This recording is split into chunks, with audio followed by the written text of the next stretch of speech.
आज आपको कुछ parameters of the half wave rectifier सिखाने वाला हूँ। पिछली क्लास में हमने देखा था कि हाफ वेव रेक्टिफायर कैसे काम करता है, उसका ऑपरेशन क्या है, उसके वेवफॉर्म्स कैसे बनाए जाएंगे, सर्किट डायग्राम कैसे बनाया जाएगा, और फिर हमने ये भी देखा कि उसके ऑपरेशन को इजीली कैसे एक्सप्लेन किया जा सकता है। तो आज के लेक्चर में हम लोग ये समझने की कोशिश करेंगे कि उसके जो डेरिवेशंस है, जो पैरामीटर्स के डेरिवेशंस है, वो कैसे किए जाते हैं। बहुत सिंपल डेरिवेशंस है।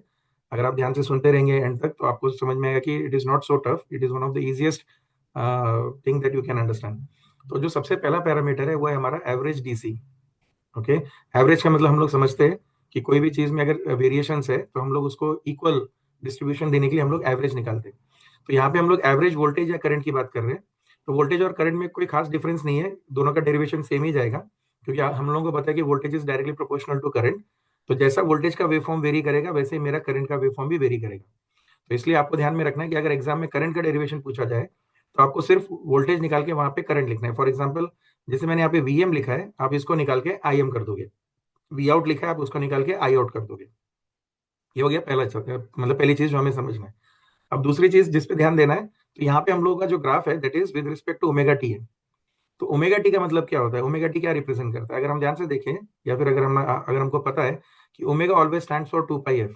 ओमेगा क्या है, एक एंगुलर फ्रीक्वेंसी है जिसको हम लोग कैसे रिप्रेजेंट करते हैं, 2 पाई एफ से रिप्रेजेंट करते हैं। और अगर मैं ओमेगा टी को लेता हूँ तो अगर आप 2 पाई एफ मल्टीप्लाइड बाई टी करते हो तो ये आपको ध्यान में आएगा कि टाइम और फ्रीक्वेंसी इनवर्स इनवर्स रहते हैं। तो कहीं ना कहीं अगर मैं ये दोनों के इनवर्स को कैंसिल करूं, कैंसिल नहीं करना है बट अगर कैंसिल करूं, ऐसा देखूं, तो मेरे पास सिर्फ 2 पाई बचेगा एंड में। एंड 2 पाई जो है वो रेडियंस में है। 2 पाई जो है वो रेडियंस में means omega T generally represent your angle theta. Omega T क्या रिप्रेजेंट करता है, जनरली हमारा एंगल थीटा रिप्रेजेंट करता है, अगर मैं टी के बदले 1 टाइम पीरियड डालू तो। बट यहाँ पे टी हमारा इंस्टेंटेनियस वैल्यू है, तो इसलिए हम लोग यहाँ पे टी के बदले 1/t नहीं डाल सकते। सिर्फ आपको समझाने के लिए किया है कि frequency and time almost the units will get cancel, so you are like left with the unit is that radian. तो रेडियन हमारा थीटा होता है, या फिर रेडियन हमारा एंगल होता है जिसको हम थीटा से रिप्रेजेंट करते हैं। तो ये omega t is as good as theta है। अच्छा, तो ये थीटा कैसे वेरी करता है तो ओवर द 1 टाइम पीरियड अगर मैं देखूं, ठीक है, तो ये 0 है, यहाँ पे पाई आएगा और यहाँ पे 2 पाई आएगा, क्योंकि ओवर द टाइम पीरियड मतलब एक साइकिल हमारा 2 पाई रेडियंस का होता है। तो उसका हाफ साइकिल जो है वो पाई रेडियंस पे आके रुक जाएगा। तो इसलिए अब मैं यहाँ पे क्लियरली लिख रहा हूँ कि ये हमारा 0 था, ये हमारा पाई आ गया, ये हमारा 2 पाई आ गया, and then so on. Okay, तो मैं यहाँ पे जो भी डेरिवेशन है एक साइकिल के लिए करूंगा। अगर मैं एक साइकिल का एवरेज निकाल पाऊँ तो सेकंड साइकिल का एवरेज भी वही होगा, इसलिए हम लोग यहाँ पे सिर्फ एक साइकिल पे काम करेंगे। अगर एक साइकिल का एवरेज निकलता है तो ध्यान में रखना कि जो बाकी के एवरेजेस है वो बाकी के साइकिल के जो एवरेज है वो भी सेम ही रहेंगे। So that's why will be working only on one cycle, that is from 0 to 2 पाई। अब एवरेज कैसे निकाला जाता है, आपको पता होगा कि एवरेज जब भी हम निकालते हैं स्टैटिस्टिक्स में या कहीं पे भी जब हम एवरेज निकालते हैं तो हम क्या करते हैं, we add all the values. जो भी वैल्यूज है, जहां से जहां तक हमें लेना है, जिस रेंज तक हमें लेना है, उसके अंदर जितने भी वैल्यूज आते हैं हम सबको ऐड करते हैं। तो पहला काम है हमारा एडिशन करने का to all the values within that particular range जहां पे आप उसका एवरेज निकालने की कोशिश कर रहे हो। तो हम यहाँ पे जो एवरेज निकालने की कोशिश कर रहे हैं, हमारा एवरेज जो है वो 0 to 2 पाई के रेंज में निकलेगा। ठीक है, तो मुझे सारे वैल्यू ऐड करेंगे जो 0 to 2 पाई के बीच में है। अच्छा, एडिशन जब हमारे पास साइन सिग्नल है या कोई वेरिएशन सिग्नल्स है, तो उसके एडिशन के लिए हम लोग जनरली मैथमेटिक्स में क्या यूज करते हैं, इंटीग्रेशन यूज करते हैं। तो कहीं ना कहीं ध्यान में रखो कि हमारे पास एक इंटीग्रेशन टर्म आना जरूरी है विच रिप्रेजेंट्स द एडिशन, जो हम एडिशन स्टैटिस्टिक्स में करते हैं, अलग अलग वैल्यूज का एडिशन करते हैं। फिर हम क्या करते हैं, सिंपल एडिशन करने के बाद हम क्या करते हैं, इसको उस रेंज से डिवाइड करते हैं, जो भी रेंज रहता है हमारा जहां से। फॉर एग्जाम्पल, अगर मुझे 10 लोगों का एवरेज वेट निकालना है तो हम क्या करते हैं, we will add all the weights like weight number 1 plus weight number 2 and so on, this is V W N. तो जैसे हम सारे लोगों का, सपोज 10 लोगों का मैंने वेट ऐड किया और फिर हम क्या करते हैं, डिवाइडेड बाय 10 करते हैं। सेम थिंग यहाँ पे करना है, क्योंकि यहाँ पे 10 है, डिवाइडेड बाय 10 किया है। यहाँ पे हमारा रेंज 0 to 2 पाई है, मतलब जो गैप है वो 2 पाई रेडियंस का है, इसलिए हम लोग डिवीजन जो है हम 2 पाई से करेंगे। मतलब यहाँ पे कोई तो एक इंटीग्रेशन टर्म आएगा और कोई एक डिवीजन टर्म आएगा जो आपके वैल्यू को डिवाइड करेगा उस रेंज के लिए जहां तक आप उसका एवरेज निकालने की कोशिश कर रहे हैं। I hope so this is very very clear. ठीक है, अच्छा, आपको ऐड कहां से कहां तक करना है, तो आपको ऐड करने हैं सारे वैल्यूज जो 0 से लेकर 2 पाई तक है। इसलिए इंटीग्रेशन का जो रेंज आएगा, देखो अभी ध्यान से, 0 से लेकर 2 पाई तक जाएगा। Right, are you understanding. आपको एडिशन क्यों करना है, क्योंकि आप एवरेज निकाल रहे हो। डिवीजन क्यों करना है, क्योंकि आप एवरेज निकाल रहे हो। कहां से कहां तक निकाल रहे हो, तो सर मैं यहाँ से 0 से लेकर 2 पाई तक जाऊंगा। अब 0 से लेकर 2 पाई तक जाऊंगा तो मुझे 0 से लेकर 2 पाई तक के सारे वैल्यूज को ऐड करने पड़ेंगे और उसको फिर उसी रेंज से डिवाइड करना पड़ेगा क्योंकि हम एवरेज निकाल रहे हैं। अब दूसरा क्वेश्चन आता है, सर ऐड क्या कर रहे हैं हम लोग? तो यहाँ पे हम ऐड कर रहे हैं वोल्टेजेस को। क्या ऐड कर रहे हैं? वोल्टेजेस को। अच्छा, हमारा वोल्टेज जो आउटपुट वोल्टेज है उसको हम क्या नाम दे रहे हैं? V out. यहाँ पे मैं उसको रिप्रेजेंट कर रहा हूँ वीओ से। हम वोल्टेजेस ऐड कर रहे हैं जिसको हमने नाम दे दिया वीओ। ठीक है, तो अब हम लोग अभी जो हमारा जो पूरा का पूरा जो टर्म बनेगा वीडीसी निकालने का, तो देखो कैसा है। फर्स्ट आपने एडिशन किया, कहां से कहां तक किया? 0 से लेके 2 पाई तक किया। किसको ऐड किया? ऑल द वोल्टेजेस ऐड किए। कहां से कहां तक थे रेंज, उसको डिवाइड करना पड़ेगा, तो इसलिए वन डिवाइडेड बाई 2 पाई भी कर दिया आपने। ठीक है। अच्छा, ये विद रिस्पेक्ट टू क्या है? इंटीग्रेशन हमारा with respect to x axis रहता है। तो एक्स एक्सिस कौन है? हमारा ओमेगा टी है, इसलिए with respect to omega t. Means आपका वीडीसी का पूरा एक्सप्रेशन बन गया 1/2 pi integration 0 to 2 pi V O d omega t, voltages of addition of voltages with respect to omega t. बरोबर है, क्योंकि हमारा रेंज 0 से लेकर 2 पाई जा रहा है, विच इज थीटा, रेडियंस में है, तो इसलिए ओमेगा टी से करो क्योंकि ओमेगा टी भी एक थीटा है। तो विद रिस्पेक्ट टू थीटा हम लोग उसको एडिशन करके उसको डिवीजन पे लेंगे। अगर यहाँ तक क्लियर हो गया तो हम आगे बढ़ते हैं। अब आगे बढ़ते हुए हमें ये दिख रहा है कि हमारा जो वेव फॉर्म है वो सेम नहीं है 0 to 2 पाई के बीच में। 0 to पाई के बीच में कुछ अलग है और पाई टू 2 पाई के बीच में कुछ अलग है। इसलिए हम इस पूरे रेंज को दो भाग में डिवाइड कर देंगे, 0 to pi and then pi to 2 pi, क्योंकि दो अलग अलग सिग्नल्स दिख रहे हैं इनडायरेक्टली। तो इसलिए हमने क्या कर दिया, उसको एक को हमने डिवाइड कर दिया 0 to पाई और दूसरी को डिवाइड किया पाई टू 2 पाई। दो रेंज में हम लोग इसको सॉल्व करेंगे। ठीक है, अगर हम ध्यान से देखें तो 0 to पाई के बीच में जो हमारा सिग्नल है उसका वेरिएशन कैसा है? साइनोसॉइडल है। और साइनोसॉइडल का हम लोग अगर आपको ध्यान में होगा, जैसे हमने 12th में या अगर पढ़ा होगा, तो कोई भी एक वेवफॉर्म का रिप्रेजेंटेशन हम लोग कैसे करते हैं? A sine omega T plus five, where A is the amplitude, omega is the angular frequency, T is the instantaneous time and phi is the phase difference बोलते हैं हम उसको। तो फेज यहाँ पे रिप्रेजेंट करना है। तो क्योंकि मेरा सिग्नल यहाँ पे 0 से स्टार्ट हो रहा है, जो एक्चुअल साइन वेव जहां से स्टार्ट होता है 0 से स्टार्ट होता है, तो इसलिए मेरा फेज एंगल यहाँ पे 0 है। तो इसको मैं छोड़ दूंगा। तो बचा क्या? मुझे क्या क्या पुट करना है? Maximum amplitude, A stands for maximum amplitude multiplied by sine of omega t. तो वही हम यहाँ पे करेंगे। हमारा यहाँ पे मैक्सिमम एम्पलीट्यूड कौन है? वीएम है। तो इसलिए मेरा इक्वेशन क्या बन जाएगा या एक्सप्रेशन क्या बन जाएगा? VM sine of omega t. तो 0 to पाई के बीच में साइनोसॉइडल सिग्नल है, इसलिए उसका जो वैल्यू बनेगा वो बनेगा वीएम साइन ओमेगा टी। इसलिए हमने देखो यहाँ पे 0 to पाई के बीच में वीएम साइन ओमेगा टी लिया। और पाई टू 2 पाई के बीच में देर इज नो सिग्नल, मतलब ऑलमोस्ट जीरो सिग्नल है, इसलिए हमने यहाँ पे जीरो लिया। ठीक है, ये हमने स्प्लिट अप क्यों किया वो समझ में आ गया। और उसके अंदर हमने ये दो वैल्यूज क्यों लिए वो भी समझ में आ गया, क्योंकि 0 to पाई के बीच में आपका जो सिग्नल है वो साइनोसॉइडल वेरिएशन में है, इसलिए वहां पे साइनोसॉइडल का एक्सप्रेशन आएगा। और पाई टू 2 पाई के बीच में we don't have any value, means signal is zero, इसलिए हमने वहां पे जीरो रख दिया। अब इसके आगे कुछ नहीं है, सिंपल सा इंटीग्रेशन है। और साइन का इंटीग्रेशन हम सब लोग जानते हैं क्या आता है। तो 1/2 पाई को मैंने वैसे ही रखा है। अब यहाँ पे हम वीएम जो कांस्टेंट है, वीएम मतलब मैक्सिमम एम्पलीट्यूड, मैक्सिमम एम्पलीट्यूड हमेशा हमारा सेम ही रहने वाला है, तो इसलिए उसको कांस्टेंट मान लिया, उसको हमने बाहर निकाल दिया। वीएम हमारा बाहर चला गया इंटीग्रेशन टर्म के। बचा गया sine omega t. Sine omega t with respect to omega t करना है। तो आपको पता है साइन एक्स का इंटीग्रेशन माइनस कॉस एक्स आता है, तो साइन ओमेगा टी का integration minus cos omega t आएगा। तो minus of cos omega t, लेकिन रेंज कहां से कहां तक है? तो 0 से लेके पाई तक है, इसलिए हमने 0 से लेके पाई तक लिया। सेकेंड टर्म तो डायरेक्टली हमारा आंसर जीरो आ जाएगा, बिकॉज एवरीथिंग इज जीरो, तो इसलिए उसको मैंने जीरो ही रखा है। अब इस भाग को हम लोग छोड़ देंगे, अब सिर्फ इसको सॉल्व करेंगे। तो आपको पता है कि जब भी हम लोग लिमिट सब्स्टिट्यूट करते हैं तो अपर लिमिट पहले सब्स्टिट्यूट करना है, फिर माइनस, फिर लोअर लिमिट सब्स्टिट्यूट करना है। तो यहाँ पे अगर आप चाहते हो तो पहले आप माइनस को बाहर भी ले सकते हो, मैंने माइनस को बाहर नहीं लिया, वैसे ही रखा है। तो इसलिए हमारा मतलब वैल्यूज क्या बन जाएंगे? Minus of cos of omega T के बदले पहले हम पाई डालेंगे, फिर सब्ट्रैक्ट करना है, फिर वापस से इसी एक्सप्रेशन में हमें जीरो डालना है, तो minus of cos of zero. I hope that this is very very clear. अगर आपको दिक्कत आ रही है तो पहले माइनस को बाहर निकाल लो, फिर आपका बचेगा cos of omega T ranging from 0 to पाई। तो माइनस को बाहर रख के पहले आप सब्स्टिट्यूट करोगे कॉस ऑफ पाई, उसके बाद आप सब्स्टिट्यूट करोगे माइनस कॉस ऑफ जीरो। ठीक है, कॉस ऑफ पाई आता है -1, माइनस करके कॉस ऑफ जीरो आता है 1, तो माइनस माइनस आपको ऐड करना पड़ेगा, तो -2 होगा, -2 into minus the negative sign will be +2। और सेम हम यहाँ पे ही कर रहे हैं। तो माइनस कॉस पाई इज -1, बाहर एक माइनस है तो ये हो जाएगा +1, minus of negative cos zero, तो कॉस जीरो इज 1, तो 1 का नेगेटिव नेगेटिव हो गया, फिर उसको वापस से जब आप नेगेटिव से मल्टीप्लाई करोगे तो पॉजिटिव हो जाएगा, मतलब आपका आंसर आएगा +1। तो यहाँ दोनों केस में हमारा आंसर आ रहा है 1 and 1। Is it clear? तो मैं इसको रब कर देता हूँ अभी यहाँ पे। दोनों केस में हमारा आंसर आ रहा है +1 and +1। तो +1 and +1 विल बिकम 2। तो यहाँ पे आ जाएगा 2 Vm upon 2 pi. So 2 and 2 will get cancel. तो हमारा एवरेज वैल्यू जो आ रहा है वो होगा हमारा Vm/2 पाई, सॉरी Vm/पाई। सिमिलरली अगर करंट का निकालेंगे तो क्या आएगा? Im/पाई। क्या वेरिएशन करना है? आप लिखोगे इंटीग्रेशन टर्म लिखते हो कैसे लिखोगे? IDC will be equal to 1/2 pi 0 to 2 pi I0 with respect to d⍵t। और बाकी सब जगह जहां जहां पे v दिख रहा है सबको आपको रिप्लेस करना है I से। तो आपका आंसर आएगा Im/पाई। I hope that this derivation is very simple. और ये आपको याद रखना है, बहुत बार एमसीक्यू में पूछा जाता है। सिंपल सा 1 मार्क का क्वेश्चन भी आ सकता है कि IM या VM का वैल्यू दिया है एंड फाइंड VDC या IDC। तो ये आप आराम से निकाल सकते हो। ठीक है, ये हो गया आपका पहला पैरामीटर। अब हम समझेंगे दूसरा पैरामीटर। कुछ नहीं है, सेम है, सिर्फ यहाँ पे हम लोग RMS वोल्टेज निकाल रहे हैं।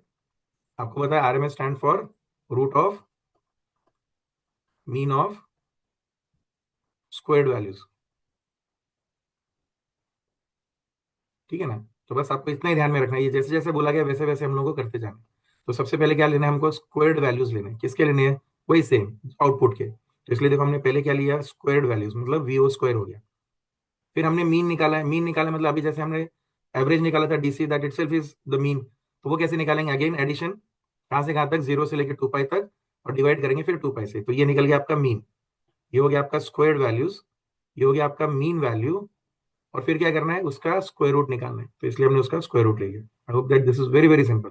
अगर पिछला आपको समझ में आ गया कि VO d⍵t को जब मैं 0 to 2 पाई लेता हूँ और उसको 2 पाई से डिवाइड करता हूँ तो एवरेज वैल्यू निकलता है। बट अब की बार उसने एवरेज मांगा है स्क्वायर्ड वैल्यूज का, तो हमने यहाँ पे सिंपल स्क्वायर कर दिया। और फिर उसने बोला उसका स्क्वायर रूट निकालो, तो इसलिए फिर हमने उसका स्क्वायर रूट डाल दिया। बस, बाकी कुछ भी नहीं है, बहुत सिंपल सा है। जैसा बोला गया वैसा आप लोगों को लिखते जाना है। तो root of mean of squared values will be under root 1/2 pi 0 to 2 pi VO square d⍵t। अब क्या करना है? अब इसको सॉल्व करते जाना है और कुछ नहीं। अब यहाँ पे वापस से 0 to 2 पाई वापस से मैं डिवाइड करूंगा, क्योंकि आपको पता है 0 to पाई के बीच में साइन सिग्नल है और पाई टू 2 पाई के बीच में कुछ भी नहीं, राइट? तो इसलिए हमने दो रेंज में वापस से उसको डिवाइड किया, 0 to pi and then pi to 2 pi. Pi to 2 pi के बीच में again there is no value 0, यहाँ पे 0 डाल दिए। बट 0 to पाई के बीच में अगेन इसका इक्वेशन क्या था? हमारा एक्सप्रेशन क्या था? Vm sine of ⍵t। But अब की बार हम इसका स्क्वायर कर रहे हैं, इसलिए हमने इसका स्क्वायर ले लिया है। तो देखो Vm sine ⍵t square plus 0, 0 means nothing. There is nothing between 0 to 2 pi. So sorry, pi to 2 pi. So that's why we have taken it as 0. अब आगे ध्यान दो, इसको जब मैं एक्सपांड करूंगा तो ये क्या आएगा? Vm स्क्वायर आएगा। जब मैं ये स्क्वायर इसको लगाऊंगा तो इसको Vm स्क्वायर आ गया, और ये स्क्वायर इसको लगेगा तो साइन स्क्वायर आ गया। Vm square again it is constant, because maximum value हमेशा कांस्टेंट रहता है, उसको हम बाहर निकालेंगे। तो ये आ गया आपका Vm स्क्वायर। अंदर क्या बचा इंटीग्रेशन के? 0 to pi sine square ⍵t with respect to d⍵t। ठीक है, बहुत सिंपल सा है। अब हम आगे बढ़ते हैं। साइन स्क्वायर ⍵t को मैं डायरेक्टली इंटीग्रेट करने नहीं जाऊंगा, इसलिए हमने क्या किया? पहले साइन स्क्वायर को कन्वर्ट किया है कॉस के फॉर्म में। और हमें पता है sine square theta is always equal to 1 minus cos 2 theta upon 2। तो वही करेंगे हम लोग। Vm स्क्वायर, ये 2 पाई मैंने वैसे ही रखा इधर, Vm स्क्वायर को इधर ले लिया है। साइन स्क्वायर के बदले क्या लिखा हमने? 1 माइनस कॉस ऑफ थीटा, हमारा ⍵t है। तो 2 थीटा क्या हो जाएगा? 2 ⍵t डिवाइडेड बाई 2। तो डिवाइडेड बाई 2 जैसा हमारा फॉर्मूला है वैसे लिया है विद रिस्पेक्ट टू d⍵t किया। अब हम इसको चाहे तो अलग अलग लेके हम सॉल्व कर सकते हैं। तो हमने क्या किया? उसके बाद 2 को बाहर निकाल लिया, because 2 is constant again, so take it outside. सो ये बन जाएगा आपका Vm स्क्वायर अपॉन 4 पाई। अब अंदर क्या क्या बच गया? 1 माइनस कॉस ऑफ 2 ⍵t बच गया। हमको पता है 1 का इंटीग्रेशन अगर विद रिस्पेक्ट टू x कर रहा हो तो x आएगा, विद रिस्पेक्ट टू ⍵t कर रहा हूं तो यहाँ पे ⍵t आएगा। तो इसलिए देखो पहले एक्सप्रेशन हमारा बन गया ⍵t माइनस, अच्छा आपको पता है कॉस थीटा का इंटीग्रेशन क्या रहता है?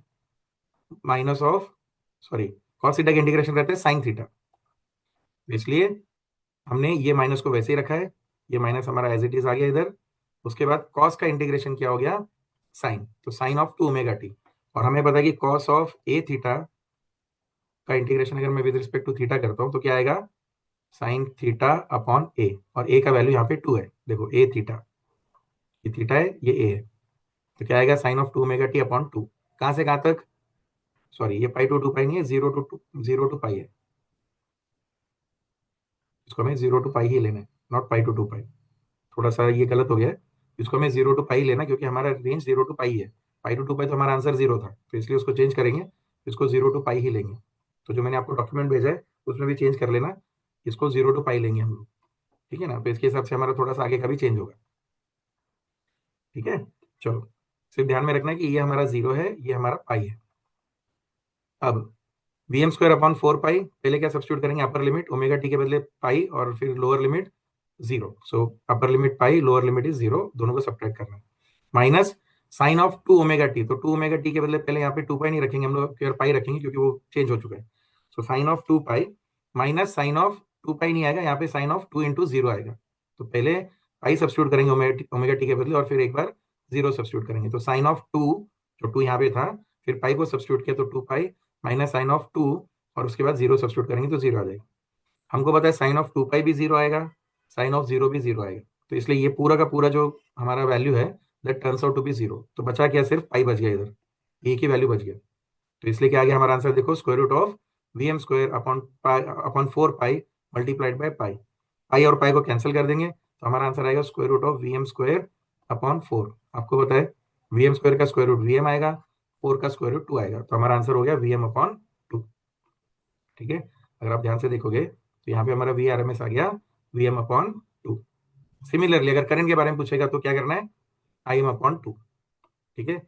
सेम डेरिवेशन में कुछ भी चेंज होगा, जहां जहां पे वी एम है उसको रिप्लेस करना है आई एम के साथ। वो कारण क्या मैं आपको ऑलरेडी बता चुका हूँ पहले।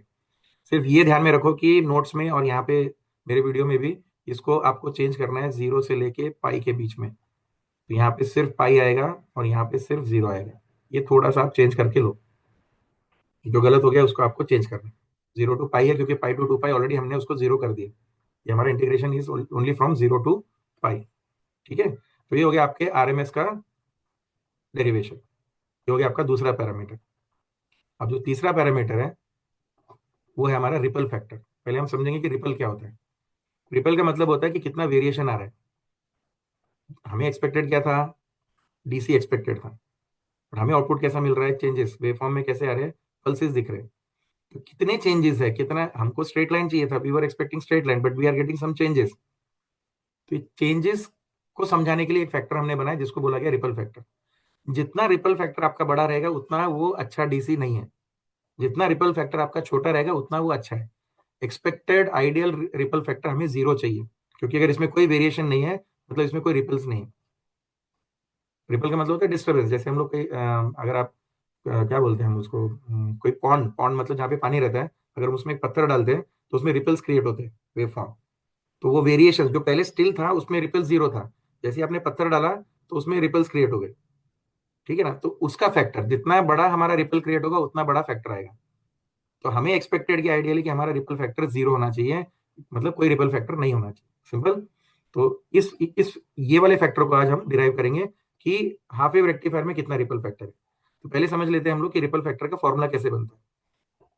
तो रिपल फैक्टर का फॉर्मूला क्या है, सिंपल है, variation with respect to still.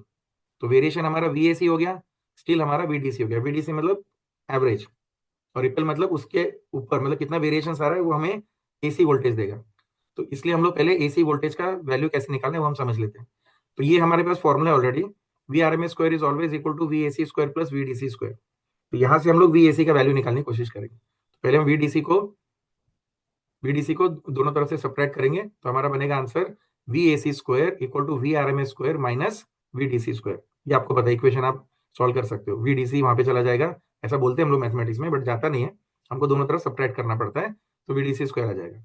अब हमें क्या करना है, हमें हमें सिर्फ क्या चाहिए था, V A C upon V D C चाहिए था। तो हम लोग दोनों तरफ वी डी सी स्क्वायर से डिवाइड कर देंगे। इसलिए देखो डिवाइडिंग बोथ साइड, यहाँ पे चाहिए तो आप एक लाइन लिख लो, dividing both side by V D C square.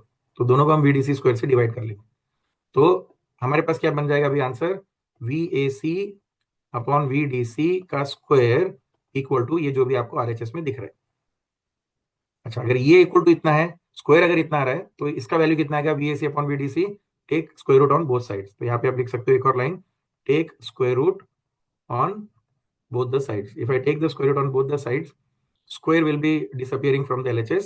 RHS में क्या बचेगा आपका, स्क्वायर रूट ऑफ, अब देखो मैं इन दोनों को सेपरेट डिवाइड कर रहा हूँ, V R M S square upon V D C square minus V D C square upon V D C square. तो V D C square V D C square cancel हो जाएगा, तो answer आएगा उसका 1। इसका आंसर आ जाएगा 1। तो अंदर बचेगा आपका सिर्फ V R M S square upon V D C square minus 1। तो इसलिए हमारा फॉर्मूला क्या बन गया, V R M S upon V D C whole square minus 1। और इसी को हम लोग रिपल फैक्टर बोलते हैं। तो रिपल फैक्टर का भी फॉर्मूला क्या बन गया हमारा, V R M S upon V D C whole square minus 1। और ये कॉमन रहेगा, ये कॉमन फॉर्मूला रहेगा, चाहे आप हाफ वेव रेक्टिफायर कर रहे हो या फिर फुल वेव रेक्टिफायर कर रहे हो। आई hope that this is clear कि ये फॉर्मूला कहाँ से है। एग्जाम में आपको इसको लिखने की जरूरत नहीं है, ये सिर्फ आपको समझाने के लिए किया गया है कि ये फॉर्मूला आया कहाँ से, रिपल फैक्टर। नहीं तो आप बोलोगे सर डायरेक्टली ये फॉर्मूला कहाँ से आ गया, तो उसका मैंने प्रूफ दिया कि फॉर्मूला आया कहाँ से।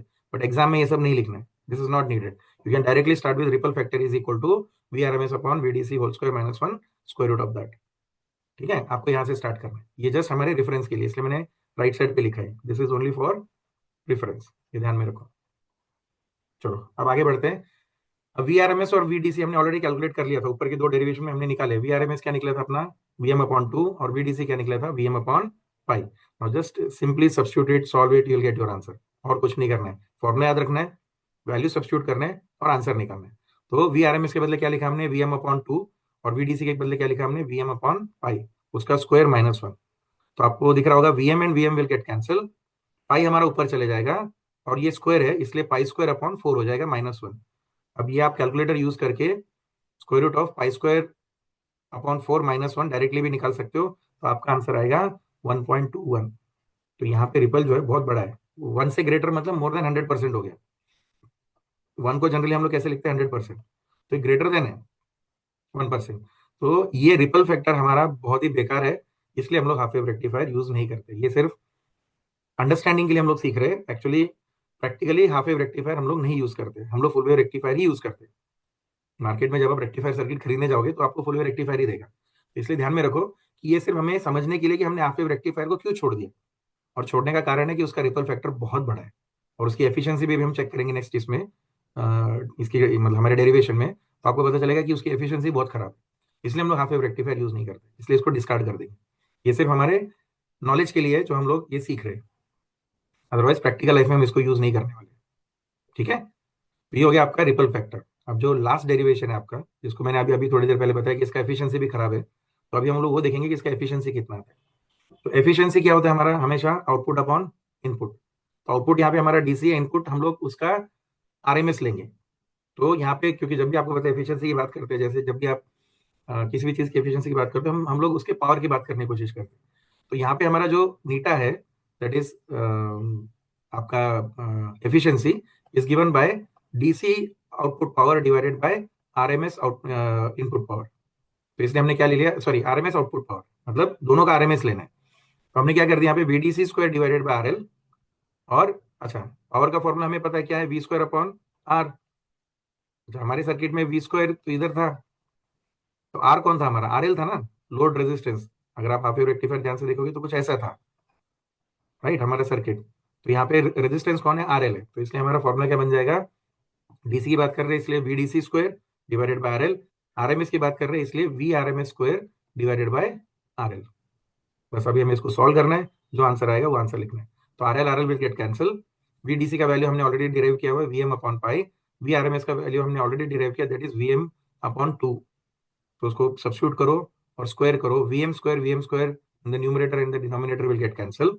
ये 2 ऊपर चला जाएगा वापस से, तो क्या बन जाएगा 4 बाय पाई स्क्वायर। ये 2 ऊपर चला गया, 4 हो गया डिवाइडेड बाय पाई स्क्वायर।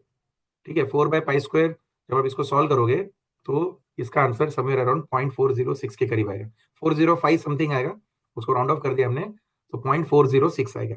अगर मैं इसको परसेंटेज में कन्वर्ट करूँ तो मल्टीप्लाई बाय 100 करना पड़ेगा, तो 40.6% का। एंड 40.6% मतलब इट इज लेस देन, मतलब इसका एफिशिएंसी 50% से भी पीछे, मतलब ऑब्वियसली आएगा क्योंकि आपका आउटपुट में आपने एक वेवफॉर्म यूज ही नहीं किया ना। नेगेटिव वेवफॉर्म में जो पावर था उसको आपने कहाँ यूटिलाइज किया, आपने सिर्फ पॉजिटिव पावर को यूटिलाइज किया ना। अगर आप ध्यान से देखोगे इनपुट कैसा था हमारा, ऐसा था, और आउटपुट में क्या आ रहा था, इतना ही आ रहा था। तो आपने एक साइकिल तो ऐसे ही बर्बाद कर दिया ना, हाफ हाफ नेगेटिव साइकिल बर्बाद कर दिया था आपने, तो हाफ ही यूज किया है, समझ में आया? इसलिए इसका एफिशिएंसी लेस देन 50% है। अब अगर हम ऐसा सोचे कि अगर मैं इसका भी एनर्जी या फिर इसका भी पावर यूज करना चाहता हूं, तो क्या करना पड़ेगा, देखो सिंपल। अगर नेगेटिव को भी आपको यूज करना है तो नेगेटिव को भी आपको ऊपर लाना पड़ेगा, और यही काम हम अगले वीडियो में सीखेंगे। अब अगले वीडियो में हम लोग फुल वेव रेक्टिफायर देखेंगे, जिसमें फुल वेव यूटिलाइज होगा, पहला वाला हाफ भी और दूसरा वाला हाफ भी। समझ में आ गया? और ये क्यों करना है? ताकि उसकी हम एफिशिएंसी बढ़ा सकें, रिपल फैक्टर कम हो सके, वेरिएशंस कम दिखेंगे। ऐसे वाले वेवफॉर्म में और ऐसे वाले वेवफॉर्म में रिपल में बहुत फर्क है। वेरिएशंस यहाँ पे ज्यादा है, यहाँ पे वेरिएशंस थोड़े से कम आएंगे, तो उसका दोनों भी बहुत अच्छा आएगा। Means you will get the efficiency also very good, you will get some ripple factor better than this. यहाँ पे 1.21 है, तो वहां पे भी कुछ उससे कम आएगा, और रिपल फैक्टर जितना कम होता है उतना हमारे लिए अच्छा है। इसलिए हम लोग हाफ वेव रेक्टिफायर को डिस्कार्ड कर देंगे, और आगे जाके हम लोग सीखेंगे फुल वेव रेक्टिफायर कैसे काम करता है। आई होप दैट कि ये वीडियो में आपको चारों डेरिवेशन समझ में आ गए, और ये डेरिवेशन याद रखने, क्योंकि फुल वेव रेक्टिफायर में सिर्फ इसमें थोड़ा वेरिएशन होगा, थोड़ा सा वेरिएशन, बाकी सारा डेरिवेशन सेम रहेगा। ठीक है, तो आज के लिए हम लोग इधर ही रुकते हैं। आप वीडियो देखिए, अगर कुछ भी डाउट रहेगा तो आप मुझे कमेंट में डालिए, मैं आपका जो भी डाउट रहेगा वो क्लियर करने की कोशिश करूंगा। बट मेक श्योर दैट कि आप उसको अंडरस्टैंड कर रहे हो और फिर आप उसको सॉल्व कर रहे हो। कोई भी चीज को रटना नहीं है, हर चीज के पीछे एक रीजन है। वो सारे रीजन मैंने आपको बता दिया कि मैथ्स में ऐसा क्यों लिखा जाता है। एवरेज निकालने तो क्या लिखना है, ठीक है, आरएमएस निकालना है तो कैसे निकालना है, उसके बाद हमको अगर रिपल फैक्टर निकालना है तो रिपल फैक्टर का फॉर्मूला कहाँ से है वो भी बता दिया।